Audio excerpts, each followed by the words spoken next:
m'appelle Hugo Saint-Martin, je suis spécialiste bilan carbone chez Carbo. Donc globalement, c'est moi qui vais vous présenter ce webinaire sur le secteur du transport. Donc ravi de faire votre connaissance. Donc voilà, et je vous propose qu'on commence sans plus tarder. Donc déjà pour commencer, donc avec Carbo. Carbo, en quelques mots, c'est une plateforme qui facilite la réalisation du bilan carbone pour les structures à taille humaine. Donc on fait partie, on va dire, de l'écosystème en lien avec l'écologie, avec une mission, en tout cas assez ambitieuse pour nous, qui est d'accélérer la prise de conscience écologique pour réduire dès maintenant notre empreinte carbone.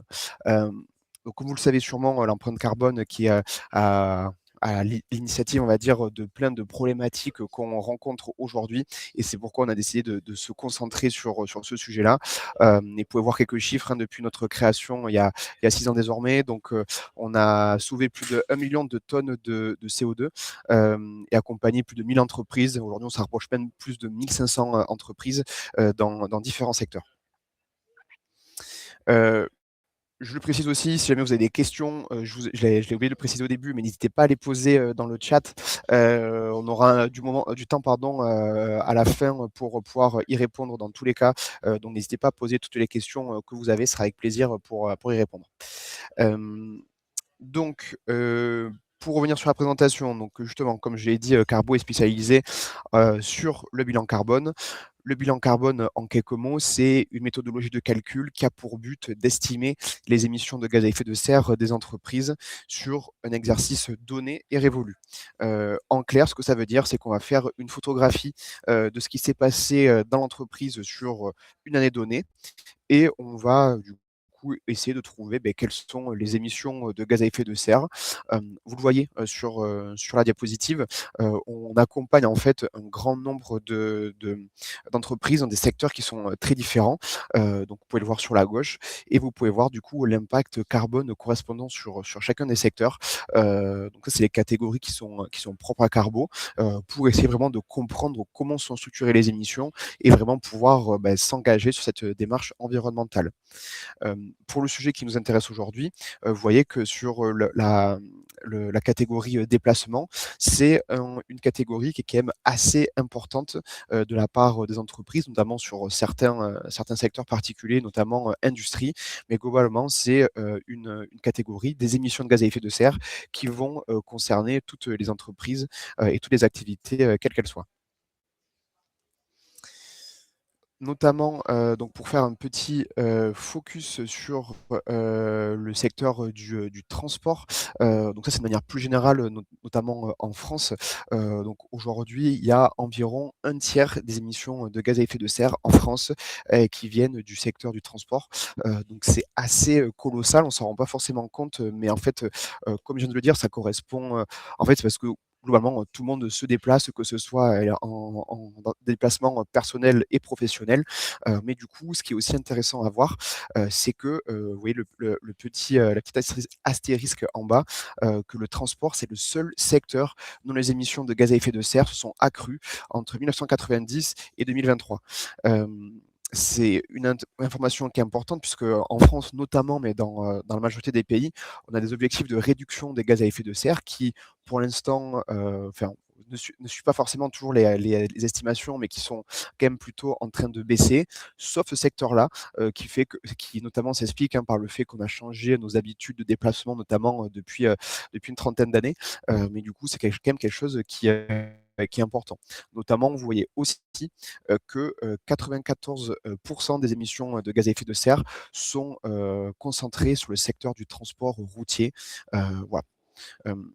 On vous a fait une diapositive aussi pour vous montrer justement cet impact-là. Donc voilà, une grande partie de l'impact carbone provient des véhicules des particuliers, mais vous pouvez voir aussi que du coup, il y a quand même une grosse proportion qui vient des déplacements professionnels, notamment tout ce qui est livraison. Il y a aussi une partie qui vient en plus sur les déplacements, soit de manière maritime ou aérienne ou ferroviaire. C'est minoritaire parce qu'il y a moins de gens qui se déplacent de cette manière-là, notamment. Mais voilà, en tous les cas, aujourd'hui, on se rend compte que c'est quand même un secteur important dans le bilan carbone des entreprises. Donc, On vous dira pas, de ne plus, vous déplacer, de ne plus faire de livraison, voilà, on sait que forcément, hein, le secteur du transport, c'est quelque chose qui est prioritaire, hein, dans chacune des entreprises, dans toutes les activités, comme je viens de le dire, mais va quand même y avoir, des manières de faire, pour baisser, cet impact carbone, de manière générale, et c'est pourquoi on a décidé de faire, ce webinaire aujourd'hui sur ce sujet-là en particulier. Donc de manière plus, spécifique, donc sur le bilan carbone, on vous a remis aussi quelques éléments, méthodologiques. Hem, donc pour rappel, s'il y a certaines personnes qui nous ont rejoints en cours de route, le bilan carbone, le but, c'est d'estimer les émissions de gaz à effet de serre des entreprises, et on va le faire notamment, on va les classifier, grâce à 3 scopes. C'est la nomenclature officielle lorsqu'on parle, de bilan carbone. Pour faire un petit peu d'historique, le bilan carbone, ça a été créé, par l'ADEME. Et nous, chez Carbone, on est justement certifié comme étant conforme à la méthodologie bilan carbone de l'ADEME, et on suit notamment du coup cette méthodologie par scope. Hem, donc pour vous expliquer un petit peu comment ça fonctionne, on va avoir le scope 1, qui va correspondre à l'énergie fossile directement utilisée par votre activité. Globalement, souvent on dit que par exemple un chauffage au gaz, ça rentrera dans le scope 1 parce que c'est une énergie qui est directement utilisée pour votre activité. Mais sur le sujet qui nous concerne aujourd'hui, ça sera notamment, le ça sera par exemple l'essence qui est utilisée, par vos véhicules de fonction, directement. Le scope 2, donc ça sera moins lié avec le transport, mais on vous le précise quand même, ça va être, du coup, tout ce qui est la consommation électrique, par rapport à votre activité. Donc notamment, pour que vous puissiez rejoindre ce super webinaire, ça demande une certaine consommation énergétique, et globalement, on va regarder, la facture, les kilowattheures utilisés sur votre année, directement, et c'est ça qu'on va regarder dans le scope 2. Globalement, le scope 1 et 2, c'est très important, c'est directement en lien avec votre activité, mais en moyenne en tout cas, le scope 3, c'est souvent le plus important à l'échelle des entreprises. Ça va représenter plus de 90 des émissions, de gaz à effet de serre. Hem, Notamment, il va y avoir pas mal d'émissions qui vont être directement en lien avec les transports. On vous en a reprécisé, certains. Donc vous avez notamment, tout ce qui est en lien avec, les déplacements, professionnels, que ce soit avec, les véhicules d'entreprise, en transport en commun, en avion, et cetera. Tout ça, ça va être pris en considération dans les déplacements professionnels. Les déplacements domicile-travail également, ça va être pris en considération dans votre bilan carbone, puisque c'est il faut enfin ça vos collaborateurs doivent se rendre sur le lieu de travail, du coup, il faut le prendre en considération directement. Et aussi le transport, de marchandises, pour les personnes qui sont dans des entreprises plutôt d'achat-revente, ou qui, dans l'industrie notamment, ça va être des choses qui vont être assez importantes à l'échelle de votre bilan carbone. Pour le reste, il va être notamment tout ce qui est en lien avec les approvisionnements, donc tous les achats de matières, et produits par rapport à votre activité, ou fournitures si vous êtes dans une industrie plutôt de services, et également justement, tout ce qui est en lien avec les services, que vous utilisez, donc bancaires, assurances, logiciels, et cetera, et cetera. Le reste du scope 3, ça va être plutôt en aval, cette fois-ci, et du coup, là, on va être plutôt soit sur, notamment sur les livraisons pour vos clients, pour rester dans le thème d'aujourd'hui, et sinon, ça va être aussi notamment, tout ce qui est gestion des déchets d'activité que vous allez retrouver dans votre activité.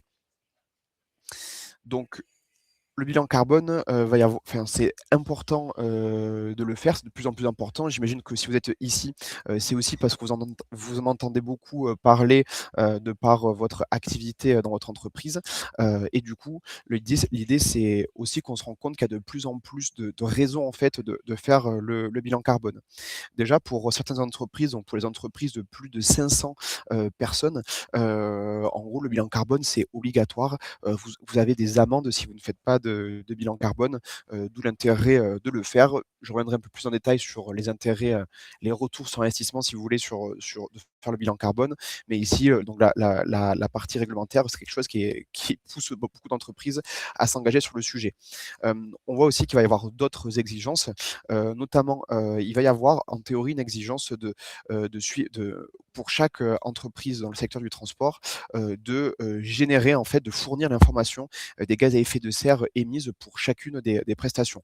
Hem, voilà, c'est ce que vous voyez sur la première ligne et du coup, c'est des missions qui sont amenées à être, calculées sur chacune des prestations pour que, pour, chaque, fournisseur ou client, vous pui il puisse avoir, l'impact carbone, dédié et faciliter la réalisation, du bilan carbone également, en fonction de où vous vous situez par rapport à la chaîne de valeur. Également, on se rend compte qu'il y a aussi beaucoup, d'entreprises, qui se lancent sur le bilan carbone parce qu'il y a des exigences, des clients.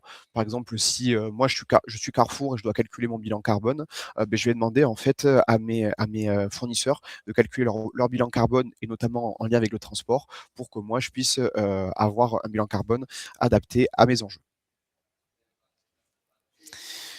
Voilà, on se rend compte du coup justement que le bilan carbone, donc on a précisé qu'il y avait des exigences, mais il va y avoir aussi, beaucoup en fait de retours sur investissement, qui sont intéressants en fait pour les entreprises pour s'engager sur cette démarche-là.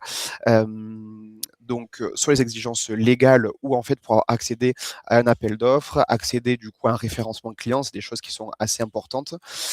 Après, on va aussi retrouver pas mal de choses qui sont plutôt en lien avec l'image, soit dans un premier temps pour, créer un avantage concurrentiel par rapport à d'autres entreprises du même secteur et montrer que vous êtes vraiment engagé sur cette démarche-là. Ça peut aussi passer du coup par l'obtention, d'un label. Le bilan carbone déjà c'est une preuve, hein, que vous êtes déjà engagé sur la partie environnementale, mais si vous souhaitez aller encore plus loin, vous pouvez du coup essayer d'avoir un label que ce soit enfin ça va le bilan carbone va vous aider, à améliorer, l'accès à un label, que ce soit EcoVadis, que ce soit B Corp, que ce soit le label Lucie, des normes ISO et cetera. L'idée ça va être vraiment de faire, d'une pierre deux coups avec tout ça. Et aussi ça peut être aussi pour vos collaborateurs, vrai qui hop, c'est un sujet qui est de plus en plus important dans les entreprises, donc prouver aussi que vous avez cet engagement en interne et en externe, c'est des choses qui vont être importants, pour vous. En général, hein, les entreprises qu'on accompagne, hein, ça va être un peu un mix de plusieurs de ces raisons. En général, voilà, on va dire qu'on va mêler l'utile à l'agréable en faisant, un bilan carbone, et pour faire en sorte que, voilà, que ça puisse, que vous puissiez avoir un retour hem, assez pratique, assez, rapide surtout. Voilà. Et par ailleurs, du coup, pour le bilan carbone, c'est très bien, et du coup, il y a de plus en plus de démarches aussi qui vont, vous aider à vous engager dans ces démarches-là. Une des plus connues, ça va être ce qu'on appelle le DIAC décarbonation, donc qui est porté, par la BPI. Ici, l'idée, c'est que, vous puissiez avoir un bilan carbone, qui est, valorisé à 10 000 € et 4 000 € qui sera pris en charge par la BPI. Donc, si mes calculs sont bons, 6 000 € de reste à charge pour vous. Donc ça marche, très bien. Nous, on est référencés par ailleurs sur le DIAC Décarbonation. Et sinon, il y a d'autres, initiatives, donc le tremplin, l'aide tremplin de l'ADEME, qui est notamment à destination des TPE-PME. Et ici, comme vous pouvez voir, vous pouvez avoir jusqu'à 80% qui est pris en charge, dans une limite de 5 000 €. Donc en fonction de la taille de votre entreprise, de votre secteur, ça peut aussi s'adapter. Et après, donc je ne l'ai pas précisé, mais parce qu'en fait, ça va dépendre beaucoup, des régions. Il va y avoir des aides justement, régionales, pour s'engager dans cette démarche-là. Là, notamment, il y en a plusieurs, sur la région Normandie, la région Hauts-de-France et de mémoire, région Île-de-France également. Donc si jamais, c'est le cas et que ça vous intéresse, je vous invite pardon, à vous rapprocher de nous et notamment, de moi, pour qu'on puisse, regarder un peu plus en détail vos enjeux sur ces sujets-là